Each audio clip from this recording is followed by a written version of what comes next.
Alizeh, and today my partner and I, Khadicha, will be annotating the poem The Layers.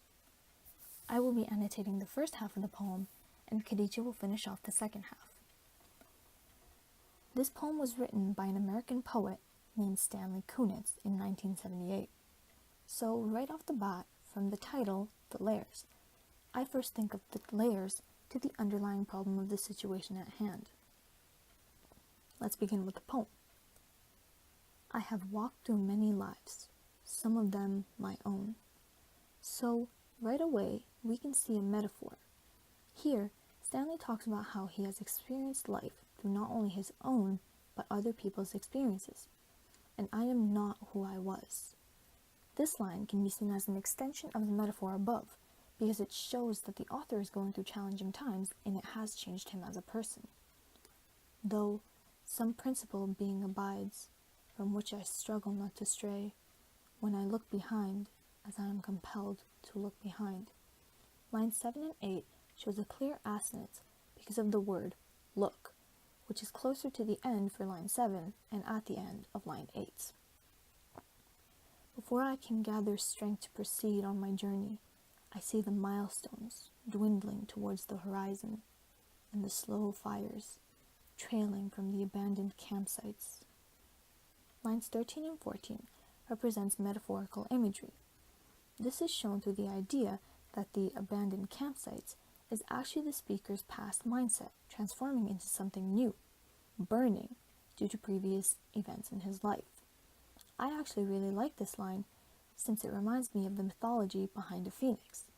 It's said that a phoenix obtains new life as it arises from the ashes from its precursor, just like how the author could be describing his new becoming as he rises from his own ashes from the past as a newborn phoenix, over which scavenger angels wheel on heavy wings. Now, in this line, the word wheel has symbolic meaning to it, both literal and metaphorical. Literally, it could be referred to as what it is, wheels. It represents motion physically moving. However, it can also be a metaphorical symbol for the change in the author's life. Oh, I have made myself a tribe out of my true affections, and my tribe is scattered. How shall the heart be reconciled to its feast of losses?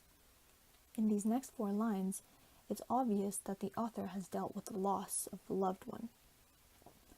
Though this can be interpreted in many ways, it arises the question of whether this can be a reference to a loss of family or a loved one. Since he speaks about a tribe and how his heart filled with loss, he also spoke about his affection towards this tribe, signifying that he may be speaking about his loved ones and the loss of them. This could also be a reference to Stanley's father's death, given the line, "How shall the heart be reconciled to its feast of losses?" Since a tribe is also considered to be a family, we can assume that this line is in fact talking about the loss of his loved ones. Alizeh. And a rising wind, the manic dust of my friends, those who fell along the way, bitterly stings my face. Lines 22 to 25 is an example of a metaphor. The poet is referring to how he lost friends on his journey. He talks about how one can start with many friends, but most of them will not make it to the end, and eventually you are left standing all alone. The reason to why this is an example of metaphor is because the poet is referring to his friends as the manic dust. Manic, which in this case means agitated, and dust, which is a reference to a storm. Yet I turn exulting somewhat, with my will intact to go wherever I need to go. Line 26 is an example of diction. The poet uses diction to express a shift in his emotion. He goes from sadness to happiness and joy. The poet also uses repetition to foreground his desire to move on with the past and looks forward to the future. Moreover, in line 30 to 31, and every stone on the road is precious to me. This is another example of a metaphor. The stone symbolizes the obstacles he faced during his lifetime, and he refers to them as precious.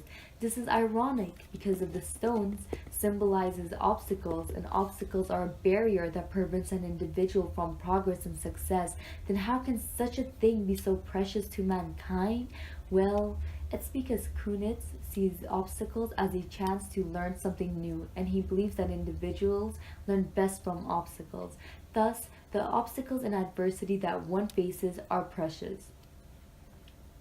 And my darkest night, when the moon was covered, and I roamed through wreckage. Lines 32 to 34 is another example of imagery. When he says, and my darkest night, he's referring to his lowest point in his life where he was trying to gather his thoughts together when a nimbus voice told him to live in the layers, not on the litters, which means that he is being advised to live in the moment and not drain on his past. However, Kunitz struggles to construe the meaning of the lines when he says, though I like the art to deceiver it. Lines 37 to 38 is also an example of alliteration with repeating ill sounds: live, layers, and littered. No doubt the next chapter in my book of transformation is already written. I am not done with my changes. Line 3 and line 44 directly connect to each other because in line 3 the poet states that he is not himself due to the changes he's undergone, and this directly correlates with the last line because he is supporting the thought that he is still undergoing those changes. So overall, the main idea that the author develops in the poem The Layers is that individuals should let go of the past and approach the future with a positive and conscious mindset. In his poem, Kunitz takes us beyond what the eyes could see and into the layers. He refers to different stages of his life as the layers. When I first read the poem, I instantly connected to Kunitz because there were times during my life where I reflected on my past, which brought me down. However, like the nimbus clouded voice stated, live in the layers, not on the litter. I tried to see the bright side of the situations I was put in and managed to persevere through those adversities while learning a lesson that left an impact on me for the rest of my life. Kunitz's poem The Layers is a 44-line free verse poem composed into one long stanza. There are no regular rhyme schemes or patterns. However, the structure of the poem is easy to follow with the main idea.